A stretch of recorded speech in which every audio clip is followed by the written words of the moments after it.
오늘 이 시간에는 갈등을 극복하는 길이라는 제목을 가지고 말씀 증거하도록 하겠습니다. 제목을 함께 따라하겠습니다. 갈등을 극복하는 길. 우리는 살아가면서 다양한 갈등의 상황을 겪으며 살아가고 있습니다. 가까이에서는 가정의 배우자나 또 자녀들과의 갈등이 있고, 또 직장에서, 또 심지어는 교회 안에서도 우리가 크고 작은 그런 갈등의 상황을 만나기도 합니다. 여러분, 그런 갈등의 상황을 마주하게 될 때 어떻게 대응하고 반응하게 됩니까?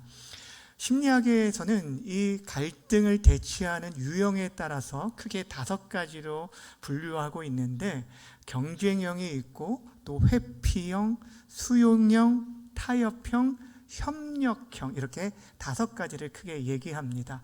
그 중에 가장 건강하고 바람직한 방식은 협력형입니다. 자신과 타인의 입장을 서로 존중하면서 함께 문제를 헤쳐나가는 방식을 말하는 것입니다. 하지만 생각보다 자신의 입장만을 밀어붙이는 그런 식으로 문제를 해결하려는 경쟁형의 사람들이 많다는 거예요. 흔히 리더들 사이에서 주로 나타나는 유형인데, 그와 못지않게 또 갈등 자체를 불편해하면서 이 갈등의 상황을 피하거나 무시하는 회피형도 의외로 많다라는 것입니다. 근데 여러분, 우리가 기억해야 할 게 무엇이냐면, 이 갈등이라는 것은 우리가 회피한다고 해서, 피한다고 해서 결코 사라지는 것이 아니라는 것입니다. 시간이 지나면 저절로 해결될 거라고 생각하는데 그렇지 않습니다. 여러분, 다루지 않는 문제와 갈등은 오히려 더 크게 커지고 또한 더 큰 문제를 야기할 수 있다는 거예요. 그렇게 우리는 갈등의 문제를 바르게 직면하고 그것을 신앙 안에서 어떻게 해결해야 할지를 오늘 우리가 함께 지혜를 배우려고 합니다. 오늘 본문 느헤미야 5장은 이스라엘 공동체 안에 나타난 내부의 갈등을 다루고 있습니다. 지난 시간에 다뤘던 이 느헤미야 4장에서는 외부에, 그러니까 대적의 비방과 공격이 있었는데, 그 공격 앞에서도 이스라엘 공동체가 이를 중단하지 않고 하나님 앞에 기도하면서 그 일들을 계속적으로 추진해 나갔던 것을 살펴보았어요. 그런데 그렇게 외부의 공격에 대해서 맞서 싸우고 있는 틈에 그 공동체 안에 심한 갈등이 폭발하여서 지금 큰 문제가 일어나게 되었던 것입니다.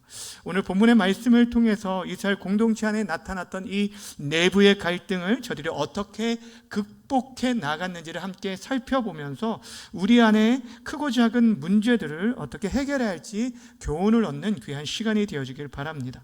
먼저 이스라엘 공동체가 겪었던 문제가 무엇인지 그 내용을 함께 살펴보려고 하는데, 오늘 본문은 무엇으로 시작하냐면, 가난한 유대인들이 느헤미야에게 와서 지금 자신들의 고통을 하소연하고 부르짖음으로 시작되어집니다. 1절 말씀 함께 보겠습니다. 시작.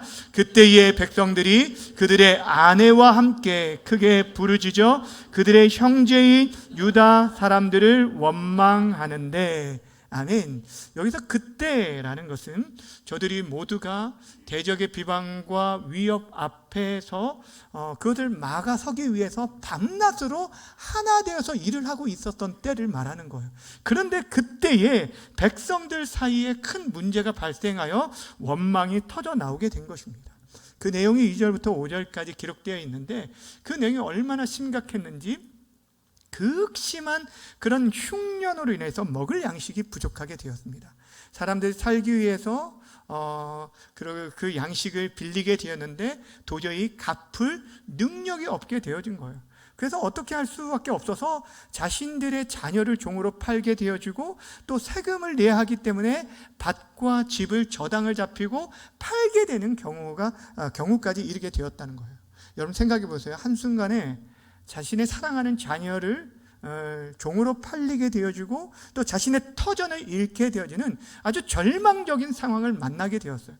근데 더 심각한 문제가 무엇이냐면, 이 모든 상황들이 외부의 이방인들에 의한 것이 아니라 같은 백성, 유다 형제들에 의해서 이 모든 것들이 악화되었다라는 것이에요. 여러분, 부유한 유대인들이 이 어려운 시기에 가난한 형제들 그 상황들을 악용해서 그들의 밭과 자녀들을 종으로 삼은 것입니다. 한마디로 말하면 기득권층들의 이기적인 욕심이 공동체의 분열을 만들게 되었다는 거예요. 사랑하는 여러분, 지금 이스라엘 공동체가 당한 문제는요, 어떤 경제적인 문제가 아닙니다. 그 모든 공동체 전체를 흔들 만한 큰 위기의 상황입니다. 늘 그랬듯이 여러분, 외부의, 즉 대적의 공격보다 더 무서운 게 뭐냐면 내부의 분열입니다. 다시 말하면 지금 이스라엘 공동체가 성벽이 무너져 있는 그 상태보다 더 심각한 것이 그 공동체 안에 마음과 마음이 갈라지고 끼어져 있는 그 상태가 더 큰 위기의 상태였다는 거예요. 오늘 유다의 총독으로 있었던 느헤미야는 이 문제를 그대로 둘 수가 없었습니다. 덮어둘 수도 없었고 회피할 수 없었고 그 문제를 바르게 직시한 다음에 하나님 앞에 그 문제를 가지고 나아가는 모습을 오늘 보게 되어집니다. 자, 그렇다면 이 문제 해결을 위해서 느헤미야가 어떻게 이 문제에 대해 대응하였는지 세 가지를 살펴보려고 하는데, 첫째는 느헤미야는 먼저 그 소식을 듣고 크게 분노하였지만 감정적으로 대하지 않고 깊이 행동한 후에 이 모든 것들을 해결했다라는 것입니다. 오늘 본문에 보시면요, 이 공동체 안에 이 어려움들을 처음에 느헤미야가 듣고 처음에 반응했던 반응이 무엇이냐면 크게 분노한 것이었어요. 어떻게 이런 일들이 일어날 수 있는가? 지금 이런 중요한 때에 자기만 살겠다고 그럴 수 있는가라고 하면서 크게 화가 났다는 거예요. 6절 말씀 함께 읽습니다. 시작. 내가 백성의 부르짖음과 이런 말을 듣고 크게 뭐하였다고요? 노하였다라고 말을 하고 있죠. 어떤 같은 민족이 어려움을 당하면요, 그 어려움을 함께 짊어지지 못할 망정 그 어려움을 악용해서 자신의 이권을 챙긴다는 건 이게 말이 되는 것입니까? 그러니까 화가 날 수밖에 없었던 거예요. 그런데 여러분, 이 느헤미야의 분노는 자기 중심적인 분노가 아니었다는 거예요. 다시 말하면 어떤 자기의 명예가 꺾이고 자존심이 상하였기 때문에 하는 분노가 아니라 하나님 편에서 일어난 그런 의로운 분노였어요. 때론 우리에게도 이러한 의로운 분노가 필요합니다. 이 시대 가운데 하나님의 영광이 가려지는 상황들을 볼 때, 또한 진리가 왜곡되는 그런 것들을 볼 때 우리는 하나님의 열심으로 의와 진리의 거룩한 분노를 가지고 일어나야 할 것입니다. 그런데 그 감정만으로는 문제가 해결될 수 없다라는 거예요. 여러분, 성경은 분명 분노 자체를 죄로 간주하고 있지는 않습니다. 그런데 동시에 우리에게 뭐라고 권면하냐면 분을 오랫동안 품지 말라라고 말하고 있어요. 왜냐하면 그 분이 아무리 의로운 분이라고 해도 너무 오래 그 감정만 가지고 있다고 한다면 마귀가 틈을 타서 공격하기 때문이에요.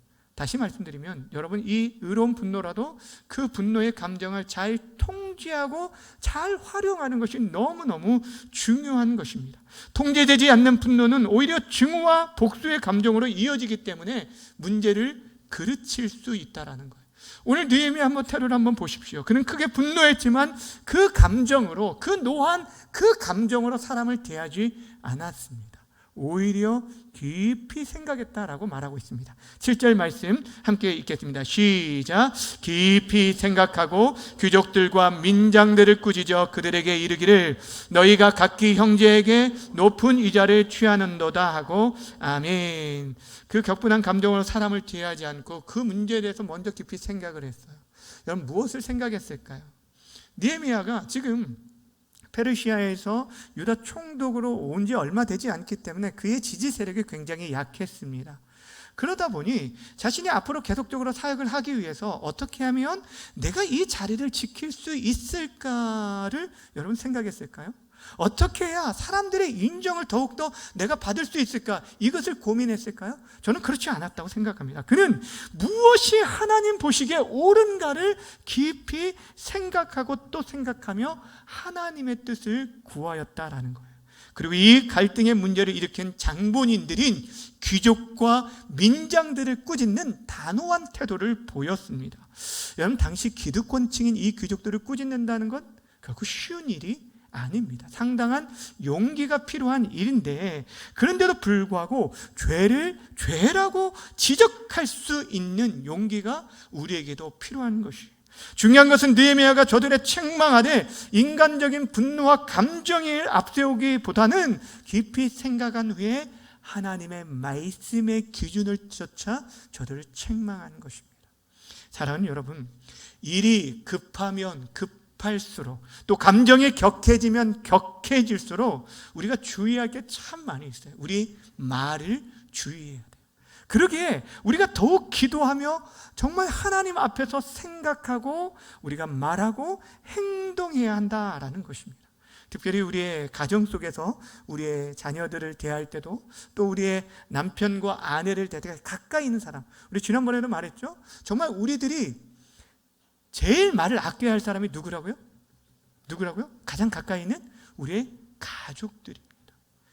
다른 사람들 앞에서는 우리가 그럴싸하게 정중하게 얘기하면서 정작 나의 가장 가까이 있는 사람들에게 예의 없게 말하거나 행동하는 것, 이것은 불신앙이고 하나님 기뻐하지 않는 모습이라는 것입니다. 사랑하는 여러분, 부탁드립니다. 갈등의 상황을 만날 때마다 여러분의 감정과 목소리를 앞세우기보다 깊이 생각하고 또한 숙고한 다음에 하나님의 뜻과 지혜를 따라서 이 모든 문제를 풀어내갈 수 있는 하나님의 사람들이 되어주시기를 주님의 이름으로 간절히 축원합니다. 두 번째, 이 내부의 갈등을 극복하기 위해서 느헤미야는 이스라엘 백성들로 하여금 그들이 모두가 하나된 공동체임을 인식시키고 하나님을 경외하며 행하도록 권한 것을 보게 됩니다. 앞에서 보았듯이 느헤미야가 가장 먼저 한 일은 귀족과 민장들을 꾸짖는 일이었어요. 근데 거기서 그치지 않고 전체 대회로 함께 모였습니다. 다시 말하면 이 지금 문제, 원망과 이 갈등의 문제라는 것은요, 당사자들에게만 해당되는 게 아니라 누룩처럼 공동체 전체에 악영향을 미치기 때문에 그들 전체를 불러서 지금 말씀으로 저들을 권면하고 있는 것입니다. 8절 말씀 함께 읽겠습니다. 시작. 우리는 이방인의 손에 팔린 우리 형제 유다 사람들을 우리의 힘을 다하여 도로 찾았거늘 너희는 너희 형제를 팔고자 하느냐? 더구나 우리의 손에 팔리게 하겠느냐 하매 그들이 잠잠하여 말이 없기로. 아멘. 오늘 본문에서 주목할 단어 중에 하나가 형제라는 단어입니다. 무슨 단어라고요? 형제. 한마디로 말하면 우리는 한 형제다라는 것, 이방인들과 다른 하나님의 백성이다라는 것을 강조해주고 있는 것을 보게 됩니다. 그런데 어찌 형제가 서로를 돌아보지 못할 망정 착취의 대상으로 보았느냐라고 하며 책망하였어요. 그런데 앞에서 말한 것처럼 여러분, 느헤미야가 이들 책망할 때도 개인적인 감정으로 책망하지 않습니다. 여러분, 감정에 앞서서 책망할 때도 그렇게 하면 안 되고 무엇이 기준이 되었냐면 하나님의 말씀이 기준이 되어야 한다는 거예요. 오늘 느헤미야가 그런 모습을 보여주는데, 당시 모세의 율법에 의하면 가난한 자의 가족과 토지를 보호하도록 하셨고, 특별히 유대인들은 동족을 종으로 부릴 수 없다라고 명확하게 명시되어져 있었습니다. 그럼에도 불구하고 이들은 지금 그 말씀을 어기고 거역하고 지금 그들에게 높은 형제들에게 이자를 요구할 뿐 아니라 그것을 갚지 못하면 자녀를 그들의 종으로 삼게 되어진 것입니다. 다시 말씀드리면 지금 이스라엘 안에 발생한 이 문제의 근본은 어디서부터 비롯됐냐면 하나님의 말씀을 따르지 않는 데서 시작되었다라는 것, 이것이 가장 큰 문제입니다. 여러분, 이들이 하나님의 말씀을 떠나서 하나된 공동체를 이루지 못했다라고 한다면 성벽이 아무리 견고하게 세워진들 아무런 의미가 없는 것이에요. 여러분, 이들이 다른 어떤 것이 부족할지라도 그들이 말씀 안에 견고하게 세워져 있다라고 한다면 그 어떤 어려움도 넉넉하게 이겨낼 수 있을 것입니다. 그런데 당시 기득권층들이 동족의 고통을 악용하여서 자신의 이권을 책게했던 거예요. 그 근본적인 이유가 하나님의 말씀을 떠난 것이고, 더 나아가 하나님을 경외하지 않았기 때문이에요. 하나님을 경외하는 마음을 잃었기 때문이에요. 사랑하는 여러분, 우리 일상 속에서 특별히 우리 그리스도인들에게 발생하는 우리의 가정과 우리 개인과 공동체 안에 발생하는 많은 문제들은 다른 것이 아니라 우리가 하나님의 말씀을 떠나 있기 때문이며 또 하나님을 경외하는 그 경외심을 잃었기 때문에 발생하는 것. 오늘 그래서 느헤미야가 9절에서 이렇게 얘기합니다. 함께 읽어볼까요? 시작. 내가 또 이르기를 너희의 소행이 좋지 못하도다. 우리의 대적 이방 사람의 비방을 생각하고 우리 하나님을 경외하는 가운데 행할 것이 아니냐. 무엇을 말하고 있습니까? 그들이 지금 그렇게 행했던 것이 하나님을 경외하는 마음이 없었기 때문이라고 지적하고 있는 것이에요. 여러분, 하나님을 경외한다는 것이 무엇일까요? 이 말씀은 하나님을 두려워한다라는 것인데, 하나님을 사랑하는 마음 가운데 그분이 크고 위대하신 분임을 알기에 두렵고 떨림으로 그분을 높여드리는 것이 바로 경외입니다. 여러분, 하나님을 사랑하는 자는 그분의 말씀을 따라 순종하게 되어지는 것이고, 그러기에 자신의 삶 속에 그 말씀으로 순종하는 데 있어서 어떤 위협과 또 어려움도 넉넉히 감수할 것을 각오하고 따라가는 게 되어지는 거예요. 근데 더 나아가서 그분이 참 두렵기 때문에, 사람이 두려운 것이 아니라 하나님이 두렵기 때문에 하나님께서 존귀하게 여기시는 하나님의 형상을 닮은 다른 지체들을 대할 때도 동등하게, 동일하게 존중하며 대하게 되는 거예요. 이것이 하나님을 경외하는 자들의 나타나는 태도예요. 이게 진짜 하나님을 두려워하게 되면요, 사람을 함부로 대할 수가 없는 것이에요. 그럴 때 공동체 안에 갈등의 문제들을 하나하나 풀어갈 수 있는 것입니다. 느헤미야는 하나님의 말씀의 기준을 따라서 귀족들을 책망하고 꾸짖고 하나님을 경외함으로 행할 것을 권하면서 구체적인 해결 방안을 제시하게 됐는데, 먼저 가난한 자들에게 엄청난 고통을 주었던 그 이자 받는 것을 그치게 만들고, 그들이 저당 잡았던 어떤 물건이나 밭이나 이 모든 것들을 돌려달라라고 얘기를 했어요. 근데 얼마나 놀라운 일이 일어나냐면, 느헤미야가 제시한 이 모든 해결 방안을 귀족과 관료들이 기꺼이 따랐다라는 거예요. 자, 12절 말씀 함께 읽겠습니다. 시작. 그들이 말하기를 우리가 당신의 말씀대로 행하여 돌려보내고 그들에게서 아무것도 요구하지 아니하리다 하기로 내가 제사장들을 불러 그들에게 그 말대로 행하겠다고 맹세하게 하고. 아멘. 사실 여러분, 현실적으로 엄청난 이권을 포기하는 것 사실 쉽지가 않습니다. 특별히 물질에 관련되어서는 여러분, 신앙이 있는 사람이건 없는 사람이건 가릴 것이 없이 쉬운 일이 아니에요. 그럼에도 저들은 모두가 그 결정에 따르기로 맹세했어요. 여러분, 이 일이 어떻게 가능했다라고 생각합니까? 저는 이 일이 느헤미야의 삶으로 보여준 모범이 있었기 때문에 가능했다고 생각합니다. 여기서 우리가 세 번째 갈등을 극복할 수 있는 비결을 배울 수 있는데, 그것이 무엇이냐면 말보다 영향력 있는 삶을 통해서, 그 참된 권위를 통해서 우리가 갈등의 문제들을 해결해 나갈 수 있다라는 것입니다. 특별히 지도자들에게 이러한 자세가 참 필요합니다. 여러분, 지도자는 말로 지시하는 사람이 아니라 영향력, 특별히 선한 영향력 있는 삶으로 진정한 권위를 드러내고 나타내야 한다는 거예요. 여러분, 느헤미야의 말이 힘이 있었던 이유가 무엇이었을까요? 그가 총독이었기 때문이었을까요? 그렇지 않았을 거예요. 그는 먼저 모범을 보였고 그동안에 보여줬던 그의 삶이 그에게 참된 권위가 되어 지어진 것이에요. 만약 느헤미야가 자신도 그렇게 살지 않으면서 백성들에게만 요구했다라고 한다면 그의 말에는 전혀 힘이 없었을 것입니다. 여러분, 우리가 말하기에 앞서서 그 말에 대한 행동이 우리 안에 보여주고 나타내야 할 중요한 이유가 바로 여기에 있는 것이에요. 그럴 때 우리 안에 도덕적인 권위가 세워지고 그 사람의 말에 힘이 있게 되어지는 것입니다. 사랑하는 여러분, 기억하시길 바랍니다. 이 세상이요, 옳은 말을 하는 사람에 의해서 움직여지는 것 같지만 사실 그렇지 않습니다. 옳은 말을 하는 사람은 너무너무 많이 있어요. 단 한 마리의 말을 하더라도 자신이 말한 대로 살아갈 때 그 사람에게 권위가 있고 그 말에 힘이 있게 되어지는 거예요. 우리 주님의 말씀에 힘이 있고 그분에게 진정한 권위가 있는 이유가 바로 여기에 있습니다. 우리 예수님께서는 그분의 말씀과 삶이 온전히 일치되는 삶을 살았기에 그분의 말씀에는 힘이 있고 능력이 있었던 거예요.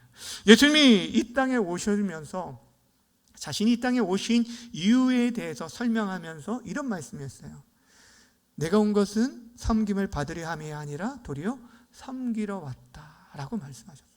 근데 말씀만 하신 것이 아니라 자신의 몸을 통해서 신이 행하시고 나를 따르라 라고 말씀해 주셨어요. 그 대표적인 모습이 무엇입니까? 예수님께서 내일이면 십자가를 져야 하는 그 급박한 상황 가운데 제자들과 마지막 만찬 자리를 가지면서 그 제자들의 발을 하나하나 씻겨 주었다라는 거예요. 여러분, 그 중에서는 예수님을 배반할 가룟 유다도 있었고 예수님 눈앞에서 모른다라고 부인할 그런 베드로도 있었습니다. 근데 그들을 제외시키지 않고 모두의 발을 씻겨주고 나서 뭐라고 말씀하셨습니까? 내가 너희에게 행한 것처럼 너희도 행하게 하려고 본을 보였노라. 무엇을 보였다고요? 본을 보였다라고 말했어요. 그리고 그렇게 사셨기 때문에 그분의 말씀에 힘과 능력이 있고, 사랑하는 여러분, 기억하시길 바랍니다. 평화의 왕으로 오신 예수님이 우리에게 보여준 이 모범이 바로 갈등을 극복하는 지름길임을 믿으시길 바랍니다. 자, 그렇다면 마지막으로 생각할 것은 느헤미야는 어떻게 해서 그 막강한 힘과 권력을 가지고 있었음에도 불구하고 그 세상의 욕심에 초연할 수 있었을까? 여러분, 그렇게 살아갈 수 있었던 힘이 어디에 있었을까요? 그 안에 어떤 도덕적 강직함이 있었기 때문일까요? 아니면 이미 충분히 벌어놓았기 때문에 더 이상 물질이 필요 없어서 그랬을까요? 저는 그렇지 않다라고 생각해요. 오늘 본문 가운데 우리가 읽지 않았지만 그 후반절까지 다 읽어보면 15절에서 뭐라고 말하냐면, 그가 세속적인 다른 정치 지도자들과 다르게 행동했던 이유가 뭐라고 말하냐면 내가 여호와를 경외하였기 때문이라고 말해요. 그가 여호와를 경외했기 때문에. 사랑하는 여러분, 그는 하나님을 두려워하는 마음이 있었어요. 하나님 앞에서 살아가는 삶, 그러기에 그 모든 문제를 하나님 앞에서 내어놓고 풀어가는 그런 모습을 보게 됩니다. 그러기에 그가 하나님께서 세우신 이 총독의 자리는 굴림의 자리가 아니에요. 대접받는 자리가 아니라 백성들을 섬기는 자리임을 알고 겸손하게 그렇게 나아갔던 것을 보게 됩니다. 또 하나, 이 세상에 그 이익에 초연할 수 있었던 비결은 무엇이냐면, 그는 하나님께서 하나님을 경외하는 자에게 은혜 베풀어 주실 것을 믿는 믿음이 있었다라는 거예요. 19절 말씀 마지막 절 함께 읽겠습니다. 시작. 내 하나님이여, 내가 이 백성을 위하여 행한 모든 일을 생각하시고 내게 무엇을 베풀어 달라고요? 은혜를 베푸소서. 여러분, 다른 아는 것이 아무것도 없다 할지라도 하나님의 은혜만 있으면 충분함을 믿으시길 바랍니다. 여러분, 우리가 정말 구해야 할 것은 다른 게 아니에요. 하나님의 은혜입니다. 자격 없는 자에게 베풀어 주신 하나님의 끊임없는 인자한 자비하신 사랑이 바로 은혜입니다.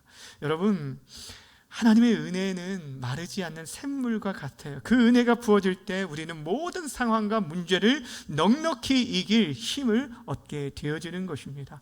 세상의 보상이 아닌 하나님의 은혜를 구하며 나아갈 때 우리는 이 세상을 넉넉히 이기고 눈에 보이는 어떤 이득에 우리의 마음과 생각이 빼앗기지 않고 한 길 가는 순례자로 이 믿음의 길을 걸어가게 될 줄 믿습니다. 주 안에 사랑하는 여러분, 우리 모두는요, 갈등 없는 세상을 원합니다. 그러나 현실은 그렇지 못하죠. 가정도 그렇고 교회에서도 또 우리의 삶의 모든 자리에서 갈등이 끊이지 않습니다.